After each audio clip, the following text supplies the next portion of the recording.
బండి బాగుంటుంది. ఏం శబ్దం వస్తుంది ఎక్కడికి?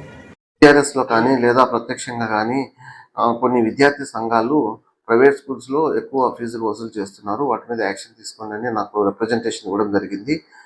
నేను అందరికి కూడా ఎంఈఓస్కు సర్క్యులర్ పెడుతున్నాను, అట్లాగే డిప్యూటీఓస్ కూడా ఇన్స్ట్రక్షన్స్ ఇస్తున్నాను. ప్రతి పాఠశాలను విజిట్ చేసి ఎవరైనా అధికంగా ఫీజులు వసూలు చేస్తుంటే తప్పనిసరిగా వాళ్ళ మీద చర్యలు తీసుకుంటాము. వాళ్ళకి ఇన్స్ట్రక్షన్స్ కూడా ఇచ్చి వాళ్ళ పాఠశాలలో ఏదైతే ఫీజులు నిర్ణయించుకున్నారో అవి మాత్రమే వసూలు చేయాలి, అంతకన్నా ఎక్కువ వసూలు చేయడానికి వీల్లేదు. గవర్నమెంట్ నుంచి ఏమన్నా ఉందా సార్ ఫలానా క్లాస్కి అట్లా మనకు ప్రభుత్వం నుంచి ఎటువంటి రూల్స్ రెగ్యులేషన్స్ లేవు. కాకపోతే వాళ్ళే ఇంత ఫీజు అని డిసైడ్ చేసుకొని ఉంటారు, దాని ప్రకారమే వాళ్ళు వసూలు చేయాలి. ఎక్కువ వసూలు చేసి పిల్లలను పేరెంట్స్ని ఇబ్బంది పెట్టడానికి వీల్లేదు. ప్రభుత్వ పాఠశాలలో ఎంతమంది ఉన్నారో ప్రైవేట్ పాఠశాలలో కూడా అంతమంది విద్యార్థులు.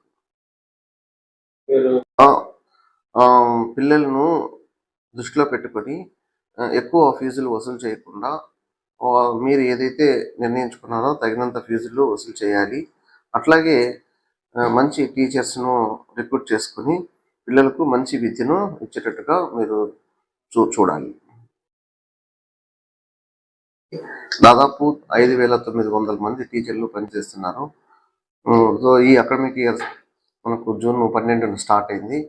అయితే మన ప్రభుత్వ ఆదేశాల మేరకు 12వ తేదీ అన్ని పాఠశాలలకు పుస్తకాల పంపిణీ చేయడం జరిగింది. పిల్లలకు కూడా దాదాపు అన్ని పుస్తకాలు కూడా పంపిణీ చేశాము.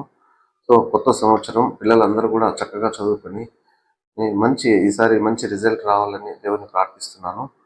సో మనకు అందరూ కూడా ఉపాధ్యాయులు, తల్లిదండ్రులు, ప్రధానోపాధ్యాయులు అందరూ కూడా సహకరించాలని కోరుకుంటున్నాం. ఈసారి కూడా అన్ని ప్రభుత్వ పాఠశాలలు కూడా విజిట్ చేసి ఎక్కడ కూడా ఏమైనా సమస్యలు ఉంటే వాటిని సాల్వ్ చేయడానికి ప్రయత్నం చేస్తాము.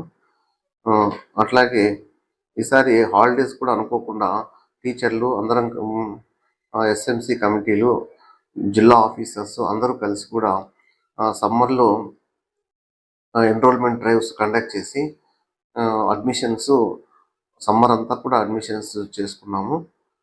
ఇప్పుడు కూడా ఈ నెలలో కూడా ఇంకా కొన్ని అడ్మిషన్స్ జరుగుతున్నాయి. సో లాస్ట్ ఇయర్ కన్నా ఈసారి ఎక్కువ అడ్మిషన్స్ రావడానికి ప్రయత్నం చేస్తున్నాం. జిల్లాలో ప్రభుత్వ పాఠశాలలో దాదాపు 150,000 మంది విద్యార్థులు ఉన్నారు. సో దానికి మించి ఈసారి ప్రభుత్వ పాఠశాలలో అడ్మిషన్స్ అయ్యేదానికి ప్రయత్నం చేస్తున్నాం. అన్ని బుక్స్ కూడా స్కూల్ పాయింట్స్ చేర్చడం జరిగింది. అక్కడ కూడా అందరి పిల్లలకు కూడా పుస్తకాలు పాఠశాలలో చేరిన పిల్లలందరికీ కూడా పుస్తకాలు ఇవ్వడం జరిగింది.